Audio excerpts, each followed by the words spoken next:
Airplanes और mystery में काफी डीप रिलेशन है। इतिहास में कई सारी प्लेन एक्सीडेंट और एयरप्लेन से जुड़ी ऐसी घटनाएं हो चुकी हैं जो अभी तक अनडिफाइंड है और इन एविएशन मिस्ट्रीज के पीछे जो स्टोरी बताई जाती है वो हॉलीवुड और बॉलीवुड की फिल्मों में दिखाई गई स्टोरी से भी ज्यादा इंटरेस्टिंग और स्ट्रेंज है। इसलिए आज हम बात करने वाले हैं एक प्लेन एक्सीडेंट के बारे में जिसे द घोस्ट फ्लाइट 401 भी कहा जाता है। क्या है इस फ्लाइट की स्टोरी और कैसे इस फ्लाइट के पायलट इंजीनियर के भूत ने 180 लोगों की जान बचाई। Let's explore.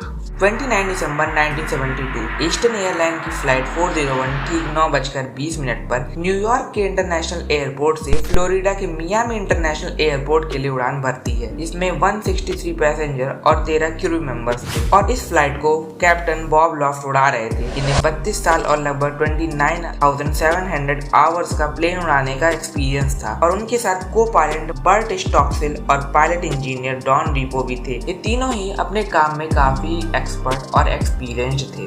फ्लाइट में सब कुछ सही चल रहा था, कहीं कोई खराबी नहीं थी और लगभग 2 घंटे की उड़ान के बाद प्लेन अपनी डेस्टिनेशन पर बस पहुंचने ही वाला था और अब प्लेन को एयरपोर्ट पर बस सक्सेसफुली लैंड कराना था। लेकिन पायलट ने प्लेन को लैंड कराने के लिए जैसे ही लैंडिंग गियर्स खोले तब को पायलट स्टॉक्सेल ने देखा कि लैंडिंग गियर इंडिकेटर की नोज गियर की डाउन पोजीशन को इंडिकेट करने वाली लाइट ग्रीन हो ही नहीं रही थी। जब पायलट को इसका पता चला तो उन्हें लगा कि प्लेन का नोज गियर अटक गया है और डाउन नहीं हो पा रहा है। इसलिए पायलट ने कंट्रोल टावर से मदद मांगी। तब कंट्रोलर ने उन्हें लैंडिंग को डिले करके 2000 फीट के एल्टीट्यूड पर जाकर सिटी का एक चक्कर लगाने को कहा, जिससे उन्हें प्रॉब्लम को समझ के सॉल्व करने के लिए कुछ टाइम मिल जाए। पायलट ने ऑर्डर फॉलो करते हुए प्लेन को 2000 फीट पर लाकर उसके ऑटो पायलट को ऑन कर दिया। अब कुछ क्रू मेंबर्स लाइट को चेक करने लगे और डॉन रीपो पोर्ट हॉल से लैंडिंग गियर को देखने चले गए। 80 सेकंड्स के बाद प्लेन अपने लैटिट्यूड से 100 फीट नीचे आ जाता है और अगले 70 सेकंड्स में 250 फीट तक नीचे चला जाता है, जिससे प्लेन इंजीनियर के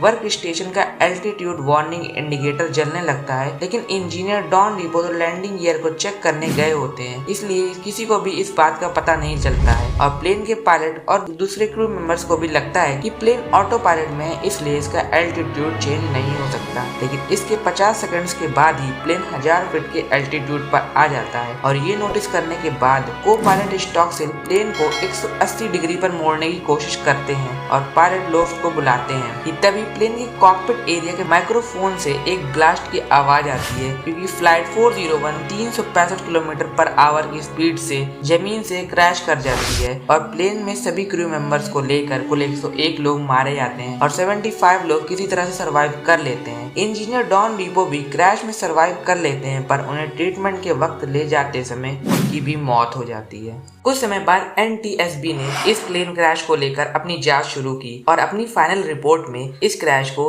पायलट एरर और पायलट इंस्ट्रूमेंट फेलियर बताया गया, क्योंकि जांच के वक्त पता चला कि प्लेन की लैंडिंग गियर अच्छे से काम कर रहे थे, लेकिन इसको इंडिकेट करने वाला बल्ब भी फ्यूज हो गया था और पायलट की गलती की वजह से ऑटो पायलट ऑफ हो गया था, जिससे किसी ने भी नोटिस नहीं किया। तो 100 रुपए के बल्ब और थोड़ी सी लापरवाही की वजह से ये फ्लाइट क्रैश हो गई। अब आप सोच रहे होंगे ये तो बस एक रियल स्टोरी हुई जिसकी एंडिंग काफी सैड है, पर इसमें भूत, हॉरर और जो भी है थंबनेल और टाइटल में लिखा है वो कहाँ है? तो फिर थोड़ा शब्द करिए क्योंकि वीडियो अभी बाकी है मेरे दोस्त। 1973 में eastern airline try star 318 airplane भी न्यूयॉर्क से फ्लोरिडा के लिए उड़ान भरता है और इस प्लेन की एक एयर होस्टेस मैरी खाना लाने के लिए पेंट्री में जाती है और जैसे ही पेंट्री में रखे ओवन की ओर देखती है वैसे ही उसके होश उड़ जाते हैं, क्योंकि उसे ओवन के शीशे में एक भूतिया चेहरा दिखाई देता है। वह जल्दी से अपनी आंखें बंद कर लेती है और कुछ देर के बाद आंखें खोलती है तो सब कुछ नॉर्मल हो गया होता है। उसे लगता है कि यह उसका एक भ्रम है, लेकिन जब मैरी फिर उसी ओवन के पास जाती है तो उसे फिर से वही भूतिया चेहरा दिखता है और इस बार ये चेहरा अपने होठ भी हिला रहा होता है। इससे डर कर मैरी फ्लाइट इंजीनियर के पास जाती है और उसे ओवन के पास लेकर आती है। पहले तो इंजीनियर को मैरी की बातों पर बिल्कुल भी यकीन नहीं हो रहा था, लेकिन जब वह ओवन में इस चेहरे को देखता है तो वह भी चौंक जाता है। ओवन में दिख रहा चेहरा उनसे कहता है कि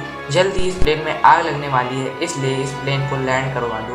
मैरी को तो कुछ समझ में नहीं आ रहा होता, लेकिन इंजीनियर उस चेहरे को पहचान गया होता है, क्योंकि वो चेहरा फ्लाइट 401 के इंजीनियर डॉन रीपो का होता है। मैरी और पायलट इंजीनियर ये बात सभी क्रू मेंबर्स को बताते हैं, लेकिन उनमें से किसी को भी उनकी बातों पर यकीन नहीं हो रहा होता है। लेकिन कुछ देर के बाद प्लेन के एक इंजन में शॉर्ट सर्किट होता है और वह इंजन बिल्कुल बंद पड़ जाता है, इसलिए मजबूरी में प्लेन को न्यूयॉर्क में ही लैंड कराना पड़ता है। लैंडिंग के बाद 1 महीने तक प्लेन की जांच की जाती है और इसके बाद इसका चेक रन करवाया जाता है। लेकिन चेक रन में उड़ने के कुछ देर के बाद ही प्लेन के लेफ्ट साइड का इंजन में ब्लास्ट हो जाता है। इससे मैरी और इंजीनियर दोनों को ही भूत की बातें याद आने लगती हैं और वो सोचते हैं कि अगर इस प्लेन को लैंड नहीं कराया जाता तो आज इस प्लेन में मौजूद 180 लोगों में से शायद कोई भी नहीं बचता। दोस्तों मैं आपको एक और बात बताना चाहता हूँ। ट्राइस्टार 318 एयरप्लेन की पेंट्री में लगा वो माइक्रोवेव ओवन फ्लाइट 401 के मलबे से ही लिया गया था और उसमें कुछ रिपेयरिंग करके इसे वहाँ लगा दिया गया। अब आप समझ सकते हैं कि क्यों डॉन रीपो का भूत उस ओवन में ही दिखाई दिया। और बस यही नहीं,